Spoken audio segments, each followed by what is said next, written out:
목조 건물로는 동양 최다라고 하는 미륵 보존이 있는 분당 불곡산 천태종 대광사입니다.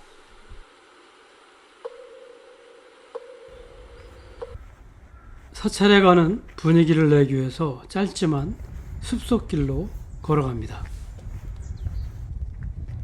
이제까지 보았던 조계종 사찰들과는 다른 모습의 천태종 사찰입니다. 언뜻 보면 조선시대 궁궐의 모습 같은 높이가 33m의 미륵 대전이 보입니다. 분당의 도심 주변에 이렇게 큰 규모의 사찰이 있었다니 한편으로 신기합니다. 우리나라 천태종은 조선시대 세종대왕 6년에 조계종과 청남종과 함께 선종이라는 이름으로 합쳐지기도 했었는데요. 대한불교 천태종은 상월 언각대조사가 1970년에 정부에 등록한 교단으로서 의천대사를 증조로 삼고 있습니다. 소백산에 구인사를 본찰로 두고 있는 천태종은 생활 속에서 자비를 실현하자는 생활 불교를 지향함과 아울러 실천하는 불교를 종단의 모토로 삼고 있습니다.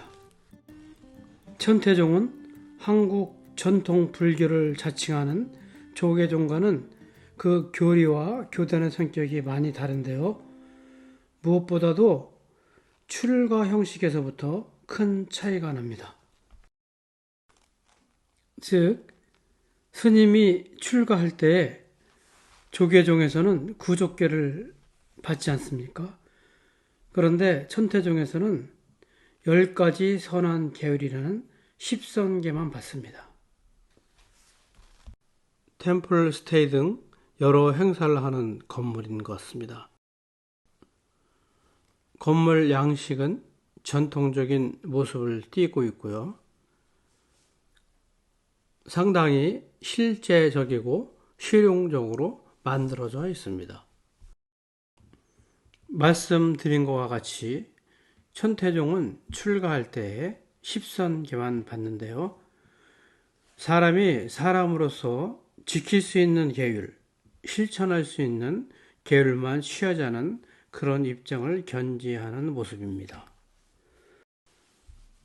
교육과 문중 구성에 있어서도 조계종이 여러 갈래의 문중으로 구별되는 것과는 다르게 천태종은 모든 출가자가 일대 종종인 상월 언각대사에서 유래한 단일 문종을 섬기고 있습니다. 만남의 장소인 1층의 가버지한 커피숍에 들어가 봅니다. 커피숍 내부가 상당히 현대식으로 꾸며져 있습니다. 모던하면서도 잔잔한 음악이 흐르는 커피숍에서 사람들이 담소하고 있는데요. 일반적인 커피숍과 그 분위기가 똑같습니다. 불공이 아니더라도 만남의 장소로 괜찮을 듯 합니다. 내부 역시 현대식으로 구성되어 있습니다. 건물의 이곳저곳을 살펴보고 있습니다. 어영부영하다가 미륵보전 안으로 들어왔습니다. 밖에서 보았을 때는 3층 건물로 보였는데요. 내부는 통건물입니다. 거대하고 웅장한 미륵보살이 분위기를 압도합니다.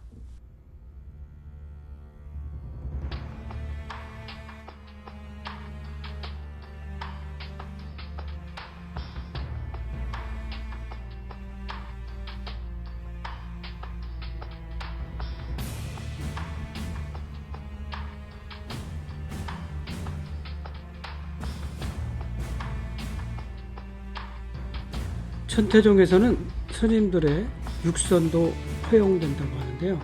다만 개고기와 닭고기 그리고 달걀은 먹지 않는다고 합니다.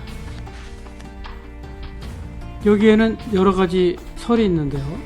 어찌되었든 계란 후라이와 후라이드 치킨은 먹지 않습니다. 천태종의 사찰은 상월 스님의 유지에 따라서 24시간 중생들한테 개방되어 있는데요. 비구니들이 머리를 완전 삭발하지 않고 짧은 머리를 뒤로 올려서 법보를 쓰는 것도 조계종과는 많이 틀립니다. 천태종의 사찰들은 신도들이 불사를 하여 종단에 등록하면 주지스님을 본찰에서 파견하는 형식으로 되어 있는데요. 조계종과 달리 비구니는 주지스님 직분을 맡을 수 없다고 합니다.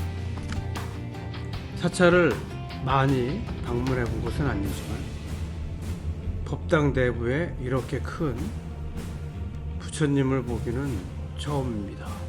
정말 웅장합니다.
제1감으로는 정각들이 화려하고 웅장하며 실용적인 구성이라는 느낌입니다. 같은 부처를 보시는 조계종과는 여러 가지 차이를 갖고 있는 천태종은 조계종 사찰에 가면 삼성각, 독성각, 산신각, 칠성각 등을 볼 수가 있지 않습니까? 그런데 천태종은 이러한 무속신앙을 철저히 배척하고 있습니다. 그러므로 무속과 관련된 전각들이 없습니다. 공양을 하는 데에 부적절한 것들은 모조리 배제하고 없애버린 모습입니다. 천태종의 재출발점이 현대에 이르러 형성되었기 때문에 가능한 것이라고 생각하는데요. 장라의 풍습도 화장이 아닌 매장을 택하고 있습니다. 범종각이 보입니다.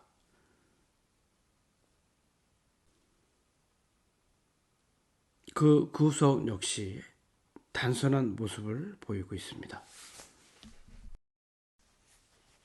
조계종에서는 동국대학교 등의 고등교육기관이 있듯이 천태종은 논산시의 금강대학교를 산하교육기관으로 두고 있습니다.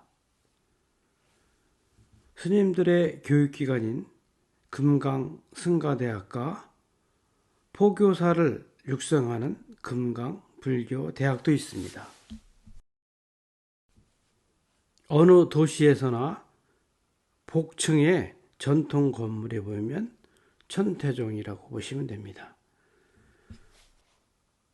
생활 밀착 불교를 지향하는 천태종은 그러므로 산속에 불사를 하지 않습니다.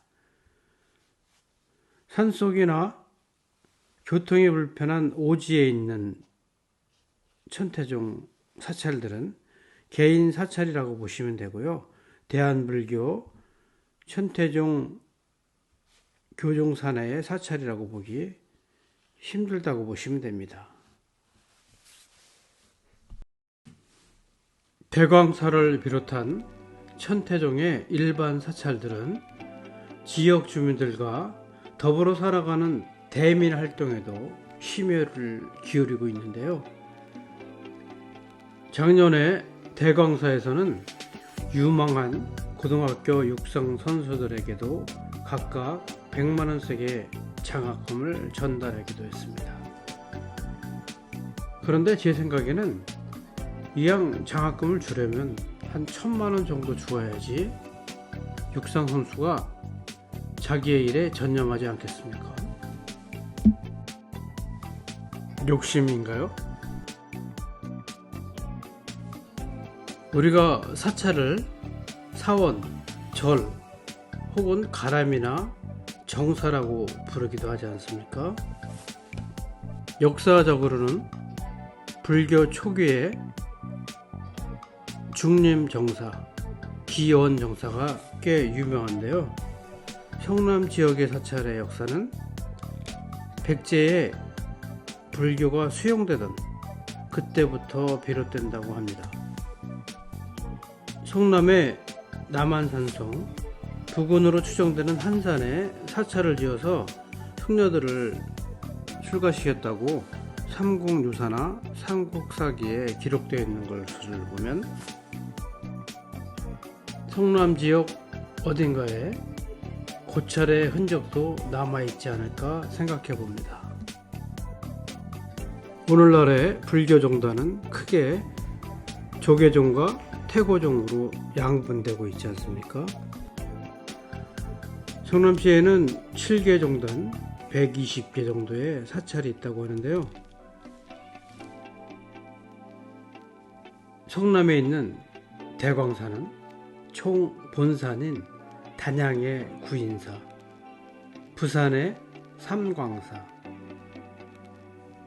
그리고 서울의 감문사 등과 더불어 천태종을 대표할 만한 그러한 규모의 사찰이라고 보시면 될 듯합니다.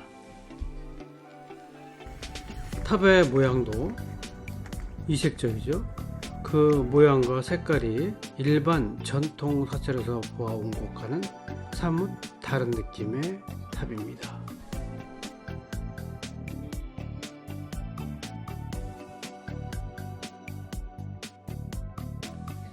실용적이며 심플하고 실생활 중심의 천태종 대광사였습니다. 감사합니다.